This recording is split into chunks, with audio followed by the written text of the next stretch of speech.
അസ്സലാമു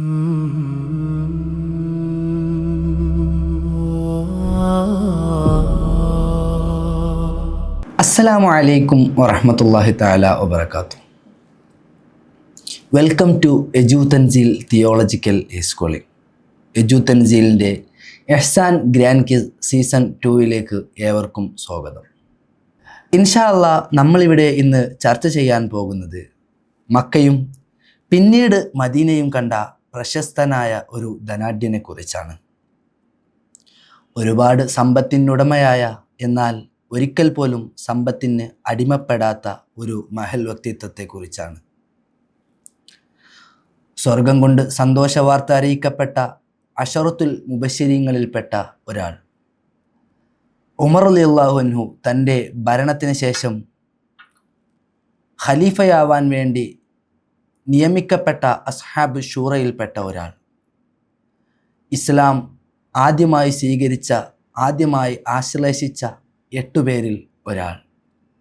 അബൂബക്കർ സിദ്ദീഖ് റളിയല്ലാഹു അൻഹുവിൻ്റെ കരങ്ങളാൽ ഇസ്ലാമിലേക്ക് കടന്നു വന്ന ഒരാൾ. ആരായിരുന്നു അദ്ദേഹം? അത് നമ്മളിന്ന് പറയാൻ പോകുന്നത് അബ്ദുറഹ്മാൻ ഇബ്നു ഔഫ് റളിയല്ലാഹു അൻഹുവിനെ കുറിച്ചാണ്. ഇസ്ലാമിൻ്റെ വളർച്ചയ്ക്ക് പ്രധാന പങ്ക് വഹിച്ച അബ്ദുറഹ്മാൻ ഇബ്നു ഔഫ് റളിയല്ലാഹു അൻഹു. അദ്ദേഹത്തിൻ്റെ പേര് ഇസ്ലാമിലേക്ക് കടന്നു വരുന്നതിൻ്റെ മുമ്പ് അദ്ദേഹത്തിൻ്റെ പേര് അബ്ദുൽ കഅബ എന്നായിരുന്നു. അബ്ദുൽ അംർ എന്നായിരുന്നു എന്നും പറയപ്പെടുന്നുണ്ട്. പിന്നീട് അദ്ദേഹത്തിന് അബ്ദുറഹ്മാൻ എന്ന പേര് നൽകിയത് പ്രവാചകൻ മുഹമ്മദ് നബി സല്ലല്ലാഹു അലൈഹി വസല്ലമ തങ്ങളാണ്.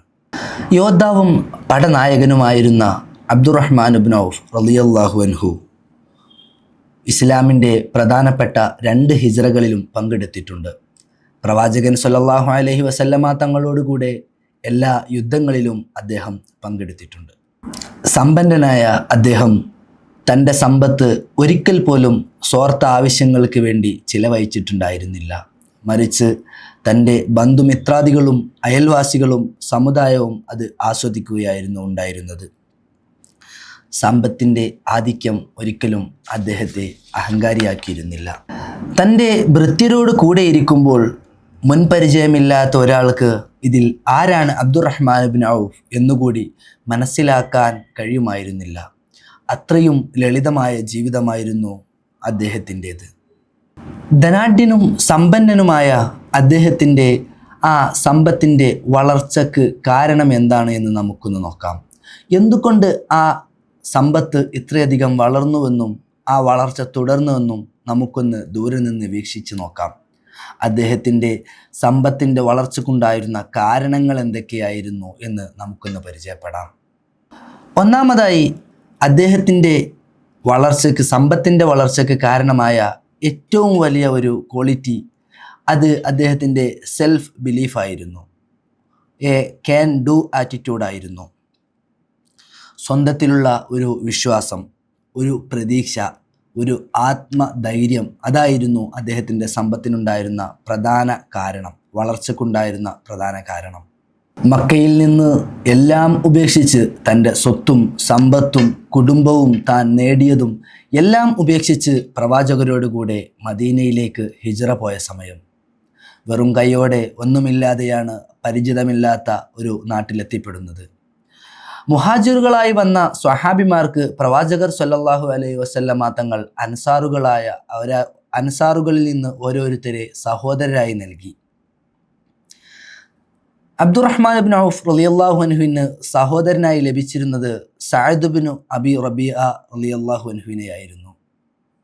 മദീനയിലെ പ്രധാന സമ്പന്നനും ധനാഢ്യനുമായിരുന്ന സഅദ് ഇബ്നു അബി റബീഅ റളിയല്ലാഹു അൻഹു.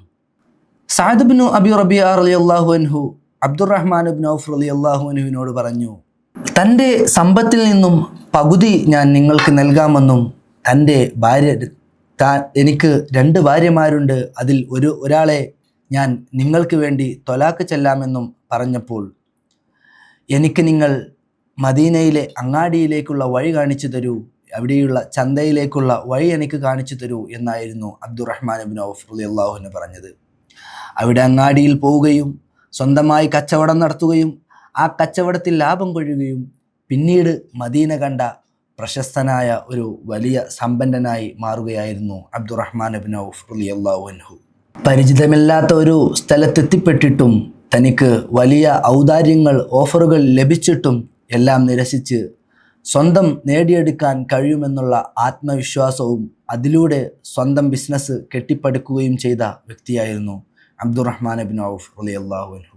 അദ്ദേഹത്തിൻ്റെ സമ്പത്തിൻ്റെ വളർച്ചക്കുണ്ടായിരുന്ന മറ്റൊരു പ്രധാന കാരണമായിരുന്നു തആവനു അലൽ ബിർരി വത്തഖ്വ, നിങ്ങൾ നന്മയുടെ പേരിലും തഖ്വയുടെ പേരിലും മറ്റുള്ളവരെ സഹായിക്കുക എന്നുള്ള അള്ളാഹുവിൻ്റെ വാക്ക് മുൻനിർത്തിക്കൊണ്ട് പാർട്ട്ണർഷിപ്പ് അദ്ദേഹം തൻ്റെ ബിസിനസ് മറ്റുള്ളവരിലേക്ക് കൂടി എത്തിക്കുക എന്നുള്ള ലക്ഷ്യമായിരുന്നു.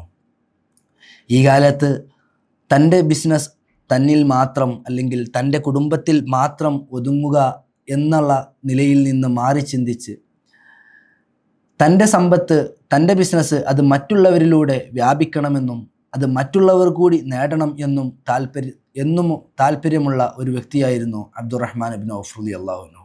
സ്വയം വളരുന്നതിൽ നിന്ന് മറ്റുള്ളവരെ കൂടി വളർത്തുകയായിരുന്നു അദ്ദേഹം ചെയ്തിരുന്നത്. ത്വൽഹ റളിയല്ലാഹു അൻഹു ഒരിക്കൽ പറയുകയുണ്ടായി, all of Medina lives of Abdurrahman, Medina മുഴുവൻ കഴിഞ്ഞു പോകുന്നത് അബ്ദുറഹ്മാൻ ഇബ്നു ഔഫ് എന്നവരെ കൊണ്ടായിരുന്നു. ഒരു വ്യക്തിയെക്കുറിച്ച് അത്തരത്തിൽ പറയണമെങ്കിൽ എത്രത്തോളം മനോഹരമായിരിക്കും അദ്ദേഹത്തിൻ്റെ ജീവിതമെന്ന് നമുക്ക് ഊഹിച്ചു നോക്കാം.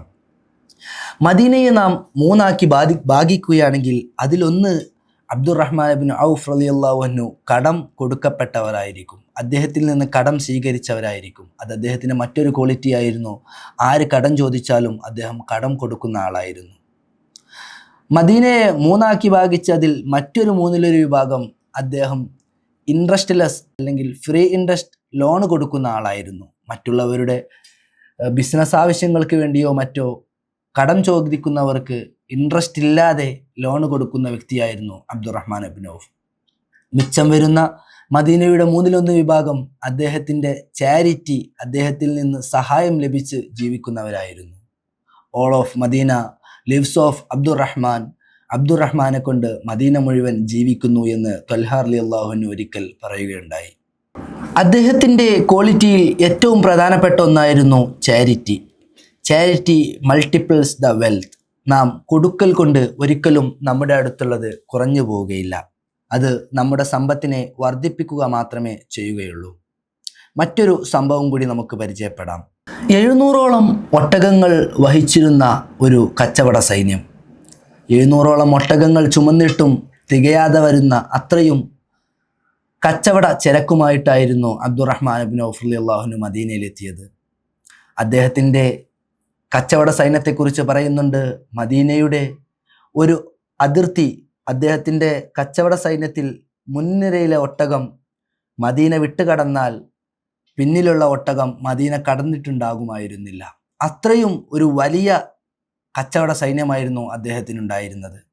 ആ 700ഓളം ഒട്ടകങ്ങൾ ചുമക്കുന്ന കച്ചവട ചരക്കുകൾ മുഴുവൻ ഒന്നടങ്കം അദ്ദേഹം പാവങ്ങൾക്ക് ചാരിറ്റി കൊടുക്കുകയായിരുന്നു. അത് പാവങ്ങൾക്ക് വെറുതെ കൊടുക്കുകയായിരുന്നു. തൻ്റെ സമ്പത്തിൻ്റെ ഭാഗവും ഉൾക്കൊള്ളുന്ന ഈ സമ്പത്ത് അദ്ദേഹം കൊടുത്തിട്ടും ഒരിക്കൽ പോലും അദ്ദേഹത്തിൻ്റെ സമ്പത്ത് വർദ്ധിക്കുകയല്ലാതെ ചുരുങ്ങിയിട്ടുണ്ടായിരുന്നില്ല. നിങ്ങൾ എന്നോട് എത്രത്തോളം നന്ദിയുള്ളവരാകുന്നോ അത്രത്തോളം ഞാൻ നിങ്ങൾക്ക് വർദ്ധിപ്പിച്ചു തരുമെന്ന ദൈവത്തിൻ്റെ വാക്കുകൾ. ലഇൻ ഷക്കർത്തും ല അസീദന്നക്കും, ഗ്രാറ്റിറ്റ്യൂഡ് പാത്ത് ടു ഇൻക്രീസ്. ഇത് അബ്ദുറഹ്മാൻ ഇബ്നു ഔഫ് റളിയല്ലാഹു അൻഹുവിൻ്റെ മറ്റൊരു പ്രധാന ക്വാളിറ്റി ആയിരുന്നു. അദ്ദേഹം എന്നും നന്ദിയുള്ളവനായിരുന്നു. തൻ്റെ ഓരോ കച്ചവട ശേഷവും പാവങ്ങളെ വിളിച്ച് പ്രത്യേകമായി ഭക്ഷണം കൊടുക്കുമായിരുന്നു. ഓരോ കച്ചവട ശേഷവും തൻ്റെ അടിമകളിൽ നിന്ന് ഒരു പറ്റം അടിമകളെ അദ്ദേഹം മോചിപ്പിക്കുമായിരുന്നു. അതുകൊണ്ടാണ് ലഇൻ ഷക്കർത്തും ല അസീദന്നക്കും, നിങ്ങൾ എത്രത്തോളം എന്നോട് നന്ദിയുള്ളവരാകുന്നോ അത്രത്തോളം അതിലേറെ ഞാൻ നിങ്ങൾക്ക് വർദ്ധിപ്പിച്ചു തരുന്നവനായിരിക്കും എന്ന് അള്ളാഹു നമ്മോട് പറയുന്നുണ്ട്. അതും ഉൾക്കൊള്ളുന്ന ഒരു മഹൽ വ്യക്തിത്വമായിരുന്നു, ഒരു നേർരേഖ ജീവിച്ച വ്യക്തിയായിരുന്നു അബ്ദുറഹ്മാൻ ഇബ്നു ഔഫ് റളിയല്ലാഹു അൻഹു. അതുപോലെ അദ്ദേഹത്തിൻ്റെ ജീവിതത്തിലെ മറ്റൊരു വെൽത്ത് സീക്രട്ടായിരുന്നു constant self accountability, self auditing and accountability.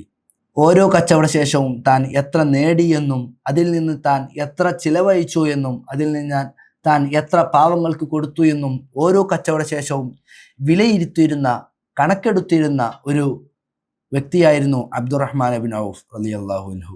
Abu Muhammad എന്നായിരുന്നു അദ്ദേഹത്തിൻ്റെ വിളിപ്പേര്.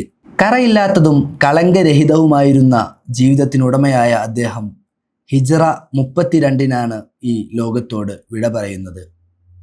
പ്രവാചകർ സല്ലല്ലാഹു അലൈഹി വസല്ലമ തങ്ങളുടെയും അബൂബക്കർ റളിയല്ലാഹു അൻഹുവിൻ്റെയും ചാരെ ഞാൻ നിങ്ങൾക്ക് ഇടം നൽകാമെന്ന് ആയിഷ റളിയല്ലാഹു അൻഹ പറഞ്ഞപ്പോൾ അത് ഞാൻ അത്രത്തോളം വളർന്നിട്ടില്ലല്ലോ എന്ന് വിചാരിച്ച് അത് നിരസിക്കുകയും അദ്ദേഹം ഈ ലോകത്തോട് വിട പറഞ്ഞ ശേഷം ജന്നത്തുൽ ബഖീഇൽ ഉസ്മാൻ ഇബ്നു മൽഊൻ റളിയല്ലാഹു അൻഹുവിൻ്റെ ചാരയായി കബറടക്കുകയും ചെയ്തു. അദ്ദേഹത്തിൻ്റെ ജനാസക്ക് ഇമാം നിന്നിരുന്നത് ഉസ്മാൻ ഇബ്നു അഫ്ഫാൻ റളിയല്ലാഹു അൻഹു ആയിരുന്നു.